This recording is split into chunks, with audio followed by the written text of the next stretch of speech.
So how many of you guys have seen the comments of, hold AMC to support the cause? What's going on, team? It's Ricky with TechBot Solutions. And today I posted an update, just like I love to show the green days, right? On AMC, I've made $20,000 in a day, $60,000 in a day because of how risky and how much money I had invested in my trade for AMC, right? Just like it's great to partake in the rallies, if I have that much money on the line, I put myself at a greater form of risk for potential pullbacks. Today was one of those pullbacks.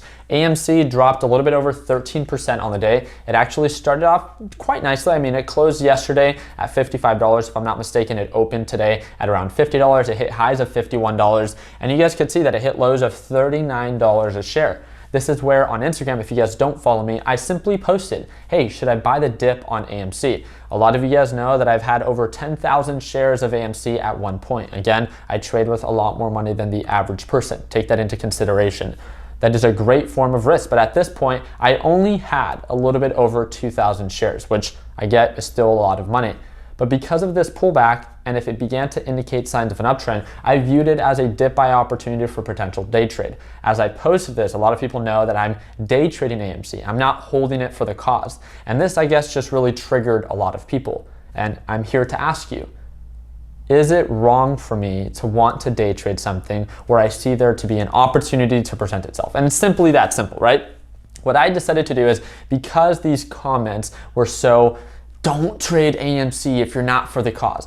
For you to think that everyone that partakes in trading in it's a publicly traded stock, and for you to think that everyone has to follow your rules that you make up because it's for your own benefit is so naive. At the end of the day, you should understand one thing.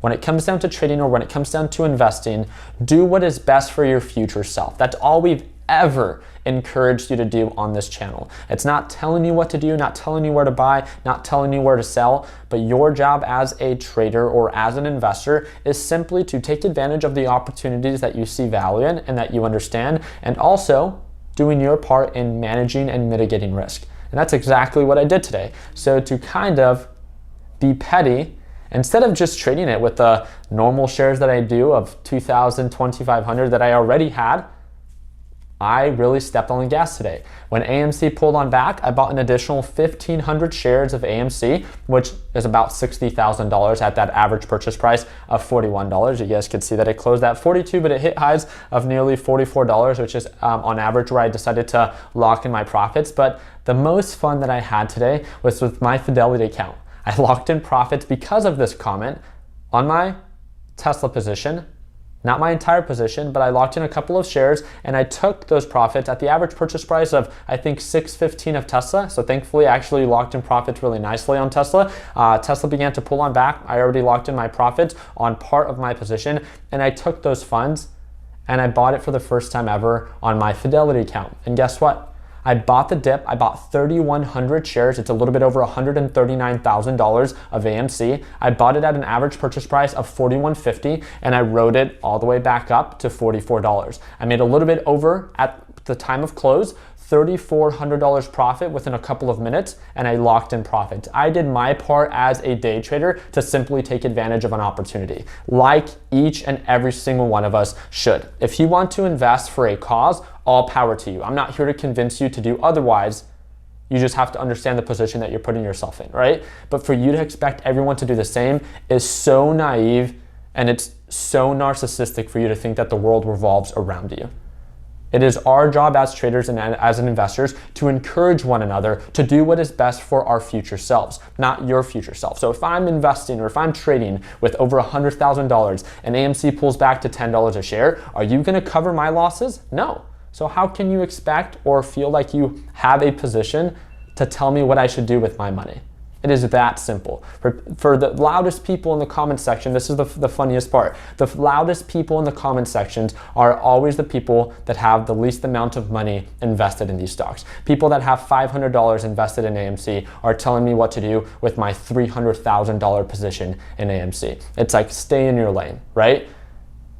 I am simply here to only ever encourage you to do what's best for your future self. If you want to take advantage of a risky stock, because that's exactly what AMC is, do it at your own discretion, but never take advantage of an opportunity or do something in the stock market, which is already viewed as a risky market, when someone else is simply trying to encourage you to do something that is for their own benefit. And it's that simple. So let me know in the comments section what you guys think. I'm all for it if you guys are for the cause, and that's all great. But don't be coming on over here and thinking that your comments or your suggestions of what I should do with my money or telling other people in the comment sections is going to have somewhat of a positive influence because the squeeze has not covered. We have enough money invested already in AMC that, trust me, we're okay, right? We're okay. We've done just fine and we're excited. I want AMC to be bullish.